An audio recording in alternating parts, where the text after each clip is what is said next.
नमस्कार मित्रांनो, मी active education YouTube channel मध्ये आपले स्वागत करत आहे. आपणासाठी एक महत्वपूर्ण दिलासादायक बातमीचे स्पष्टीकरण करत आहे. तर चला आपला जास्त वेळ न घेता आपण आजच्या मुख्य दिलासादायक बातमीच्या स्पष्टीकरणाकडे वळूया.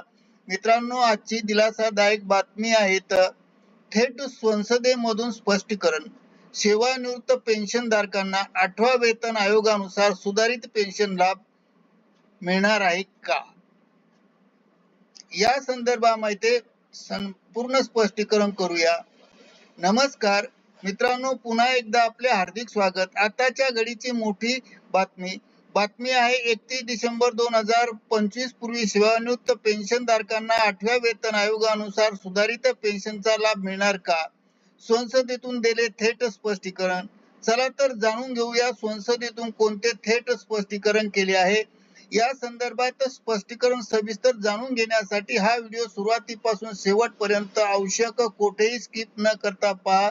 चला तर करूया या संदर्भात सविस्तर माहितीचे स्पष्टीकरण पुढील प्रमाणे. ब्रेकिंग न्यूजचे स्पष्टीकरण करण्यापूर्वी आपण जर ऍक्टिव्ह एज्युकेशन युट्यूब चॅनलवर नवीन असाल तर चॅनलला लाईक, शेअर आणि सबस्क्राईब करायला विसरू नका. तर चला करूया आजच्या दिलासादायक बातमीचे स्पष्टीकरण.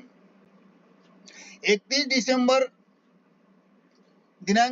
डिसेंबर 2025 पूर्वी सेवानिवृत्त पेन्शनधारकांना 8व्या वेतन आयोग नुसार सुधारित पेन्शन लाभ मिळणार का, या संदर्भात महत्वपूर्ण चर्चा संसदेमध्ये झाली आणि त्या संदर्भामध्ये या संदर्भातील सविस्तर चर्चा या व्हिडिओच्या माध्यमातून पुढील प्रमाणे जाणून घेऊया. खासदार आनंद भदौरिया यांनी संसदेत डायरेक्ट प्रश्न विचारले, त्याचे स्पष्टीकरण पाहूया. खासदार आनंद भदौरिया यांनी राज्यसभेमध्ये पेन्शन सुधारणा आणि 8वा वेतन आयोग संदर्भात काही महत्वपूर्ण प्रश्न उपस्थित केले. त्यांनी त्यांच्या प्रश्नामध्ये मुख्य मुद्दे प्रश्नाचे मांडले.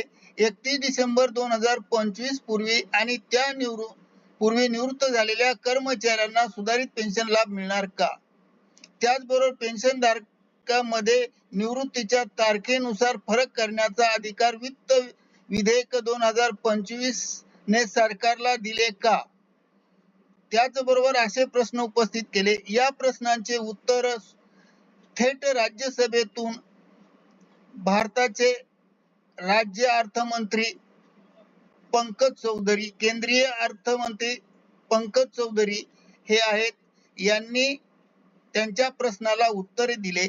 या प्रश्नावर उत्तर देताना केंद्रीय राज्य अर्थमंत्री पंकज चौधरी म्हणाले की केंद्रीय शासकीय कर्मचाऱ्यांसाठी पेन्शन नियम हे केंद्रीय नागरी सेवा 2021 व केंद्रीय सेवा नियम 2023 नुसार दिले जाते. त्याचबरोबर हे पेन्शन मध्ये बदल वेतन आयोगाच्या शिफारसी सरकारने स्वीकारल्यानंतर पुढील आदेशानुसार लागू होते.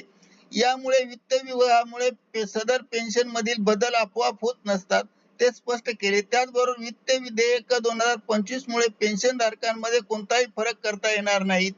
या प्रश्नावर उत्तर देताना केंद्रीय अर्थमंत्री पंकज चौधरी यांनी सांगितले की वित्त विधेयक 2025 ने निवृत्तीच्या तारखेपासून पेन्शनधारकांना फरक करण्याचा कोणताही अधिकार सरकारला दिलेला नाही. पेन्शन संदर्भातील सर्व निर्णय हे नियमानुसार घेतले जातात असेही स्पष्ट केले. त्याचबरोबर 31 डिसेंबर 2025 पूर्वी सेवानिवृत्त कर्मचाऱ्यांना सुधारित पेन्शनचा लाभ मिळणार का, हा एक महत्वाचा प्रश्न होता. या प्रश्नावर मंत्र्यांनी उत्तर दिले की वेतन आयोगाच्या शिफारसी स्वीकारल्यानंतर आणि नियमानुसारच त्या संदर्भात पेन्शन सुधारणा लागू केल्या जातात. यामुळे कोणत्याही बदलाकरिता अधिकृत आदेश जारी झाल्यानंतरच लागू होईल असे स्पष्ट करण्यात आले. करिता ऍक्टिव्ह एज्युकेशन युट्यूब चॅनलने आपणासाठी हा व्हिडिओ व्हायरल केला आहे. मित्रांनो, आपणास आवडल्यास तर लाईक आणि शेअर करायला विसरू नका. धन्यवाद. Thank you very much.